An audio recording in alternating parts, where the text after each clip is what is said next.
first thing I thought when I saw the title is How I Caught My Killer. I said, how do you do that? So how did they do that? These victims, in many cases, leave something behind. Well, in all cases, leave something behind that helps law enforcement solve their crimes. In some cases, it's as clear as a video. In other cases, it may be the Fitbit that they're wearing on their wrist. And in some cases, it's a text message or some note to a friend that plays a part in the investigation and ultimately leads to the law enforcement finding justice for the victim. So it never is one thing, it's always changing, but most of our victims are in their 20s. And so the digital footprint is, even more than DNA, the digital footprint is kind of what's pervasive in all of our stories. So what do you think is some piece of advice you would give people? I mean, obviously not if they're assuming something's going to happen, but maybe so. If you assume your life is in jeopardy, what should you be doing? Yeah. Well, I want to be, I'll answer that, but I want to just be careful that we're not victim blaming because in many cases, these victims did do that and it still wasn't quite enough. But I think it's recognizing patterns. If there are red flags, though, and you feel that in your gut, then it's probably real. And, in many cases, those kind of really dark kind of people, malevolent people who have, something kind of that's driving them to commit these things, you want to make sure that there's separation. But again, like a lot of our victims did these things and still this was their fate. So it's very hard to kind of give advice in that respect. So, but I totally understand the question.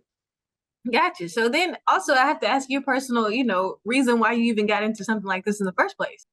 For sure. I mean, our first true crime series was 11 years ago, and the reason we've kept doing it is because I still talk to the family. I mean, I know them well, um, and that's really why we keep doing this. Is these cases are and these stories are hard to tell. In a very real respect, they're salacious. Some people can consider us retelling these stories as predatory. But the truth of the matter is, we work with the families. We typically wouldn't do anything if we're not working with the families and serving them with the utmost respect. We never reach out to a family member first. We always work through law enforcement, who ostensibly has developed a deep relationship with them if there's a murder, and they'll help make kind of that initial call to tee it up for us.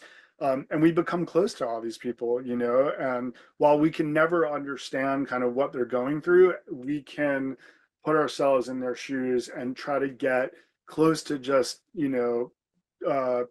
just realizing the loss. And in all these cases, these people were special people. It's a brother, it's a sister, it's a father, and so they're loved by a number of people and friends, and so we always remember that and put that forefront in our stories. And my last question is, when you think about just finding a new series to watch, something that is very serious and has happened to someone, why do you encourage people to take some time to watch it? Well, I think our conceit or our premise is unique. The idea that someone left something behind is interesting. How that is incorporated into our storytelling and into the investigation, I think, is interesting. We do things that I think a lot of true crime series don't do. We have a unique narrator on each episode, which some people love, some people don't love so much. We weave lyrics in between segments, which I think is unusual in the true crime space. So it feels a little bit kind of fresher and younger, almost like almost like a real estate series where you're going between beats or between segments with music. So I think we do certain things that are special and unique in the space that make it interesting. Gotcha. So less spook and more like, hey, pay attention because this is some important information, right? I, I think that's a good way to say it. Yeah, it's important information presented in a way that kind of feels fresh and unique.